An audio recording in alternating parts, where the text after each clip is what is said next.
আওয়ামী লীগকে বিএনপিতে মিশতে হলে রাতের আঁধারে আসলে হবে না, বরং শহীদ রাষ্ট্রপতি জিয়াউর রহমানকে নেতা মেনে বিএনপিতে আসতে হবে বলে জানিয়েছেন বিএনপির সাংগঠনিক সম্পাদক শামা ওবায়দ ইসলাম। শুক্রবার সন্ধ্যায় ফরিদপুরের নগরকান্দার ডাঙ্গিতে বিএনপি আয়োজিত উঠান বৈঠকে প্রধান অতিথির বক্তব্যে তিনি এসব কথা বলেন। এ সময় উপজেলা বিএনপির সিনিয়র সহসভাপতি হাবিবুর রহমান বাবুল তালুকদার, সাধারণ সম্পাদক সাইফুর রহমান মুকুল ও সাংগঠনিক সম্পাদক শওকত আলী শরীফ সহ অন্যান্যরা উপস্থিত ছিলেন।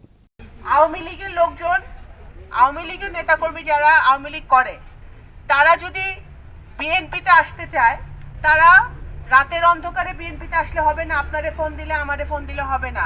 তাদের অফিসিয়ালি তারা শহীদ রাষ্ট্রপতি জিয়াউর রহমানকে নেতা মাইনা, স্বাধীনতার ঘোষক মাইনা, বহুদলীয় গণতন্ত্রের প্রবর্তক মেনে, জনাব তারেক রহমানকে নেতা মেনে, বেগম খালেদা জিয়াকে নেতা মেনে, ওবায়দুর রহমান সাহেবকে নেতা মেনে যদি তারা ধানের শীষে সরাসরি যোগদান করে, ভালো কথা।